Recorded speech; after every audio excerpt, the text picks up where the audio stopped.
Okay, you know this exact feeling. It's late at night, and out of nowhere, you decide to completely change your life. You map out the perfect plan. You're gonna wake up early, hit the gym, study consistently, fix all your bad habits. You are finally going to become that person. And for the first 2 days, you actually do it.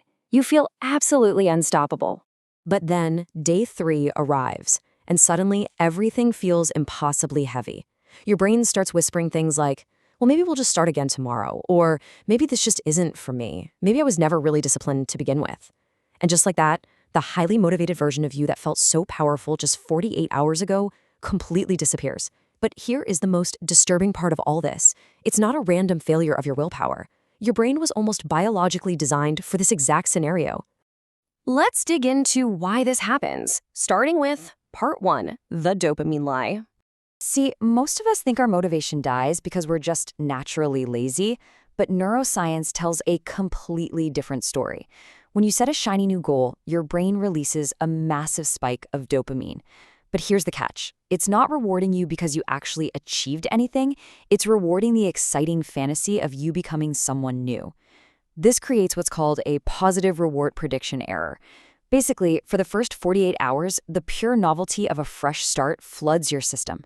It creates this temporary illusion where you feel super focused, highly disciplined, and completely different. Honestly, you feel like you've already succeeded just by planning to start. But right around the 72-hour mark, your brain performs something psychologists call a reward prediction audit. It steps back and asks, wait a second, is this new routine actually worth all this energy we're burning? And that is exactly when the crash hits. Because while the fantasy was super exciting, the day-to-day reality is repetitive and painful. Working out hurts, studying is boring, waking up at 5 a.m. is just really uncomfortable.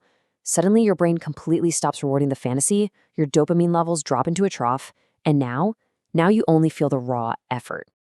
Which brings us to Section 2, why day 3 feels so incredibly heavy. The scariest thing about day 3 is that it's the precise moment your novelty dopamine runs completely dry. The excitement is gone. Now, your prefrontal cortex, that's the part of your brain responsible for willpower and discipline, has to carry the entire burden manually. And let me tell you, that requires an immense amount of metabolic energy. It is literally exhausting. Now, on the flip side, you have your basal ganglia. This is the low-energy, highly efficient area of the brain where all your old habits live.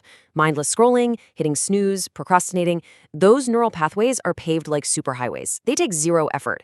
Your new habits, though, they're fragile little dirt paths. And if there's one thing your brain absolutely hates, it's wasting energy.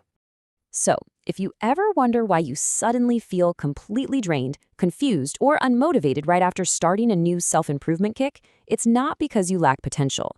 Your brain simply tripped the alarm and entered survival mode. It is actively trying to push you back to your comfortable, old identity, just to conserve energy. Let's look a bit deeper at this in Section 3, the new me illusion. Have you ever noticed that almost all of our big, life-changing revelations happen at night?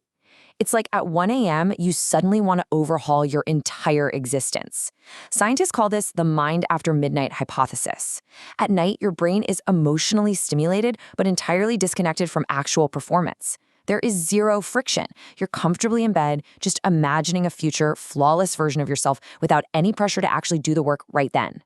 But then, morning arrives, and morning brings a high-friction reality. You're hit with sleep inertia, a massive drop in dopamine receptor sensitivity, work stress, phone notifications, mental fog. That grandiose midnight dream violently crashes into morning reality. It's a massive empathy gap. Midnight motivation feels amazing because there are literally no immediate consequences. Simply put, your night brain writes the checks, and your morning brain is the one that actually has to cash them. All right, moving to Section 4, the real reason you quit. This is the deepest part of the equation, and honestly, almost nobody talks about it.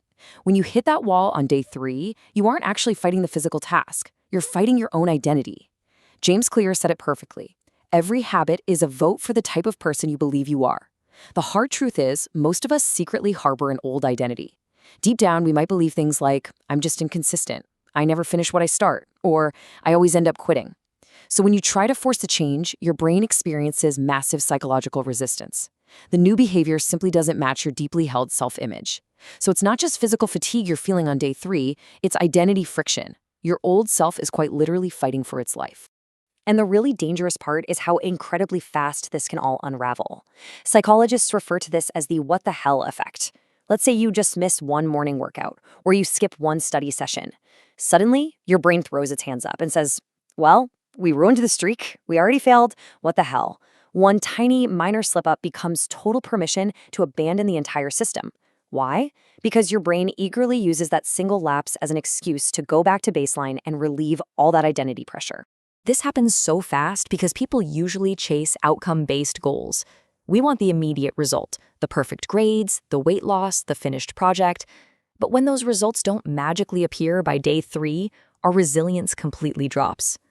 Real, unbreakable resilience, that comes from identity-based habits. The goal isn't an external outcome. The goal is just proving to yourself that you are the type of person who shows up. Perfection shatters the moment you make a mistake. Consistency is what actually builds identity. So how do we finally beat this? That brings us to section 5, the people who actually win. The people who actually succeed long-term, they don't have some magical reserve of endless motivation. They succeed because they specifically architect their systems to survive the day 3 crash. Step 1, they drastically reduce friction. They make the new habit so small, it's almost embarrassing to fail. Instead of declaring, I'm going to study for 5 hours, they say, I'm just going to open the book and read one single page. Step 2, they use if-then plans to totally bypass their exhausted prefrontal cortex.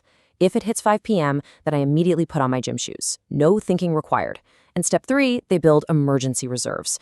They might plan to work out 5 days a week, but they officially bake in 2 guilt-free emergency skip days. That way, life gets in the way, they skip a day, and it doesn't trigger that destructive what-the-hell spiral. Behavioral scientist Dr. B.J. Fogg really hit the nail on the head here.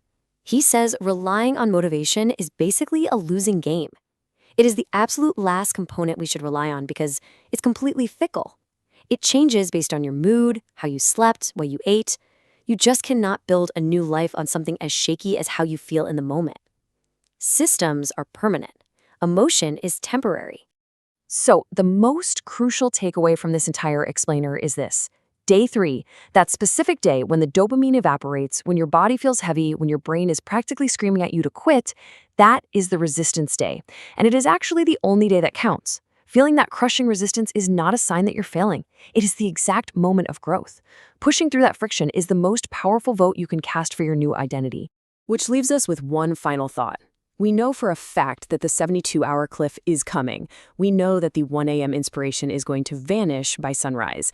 Since motivation is temporary, what system are you going to build today to ensure you survive day 3?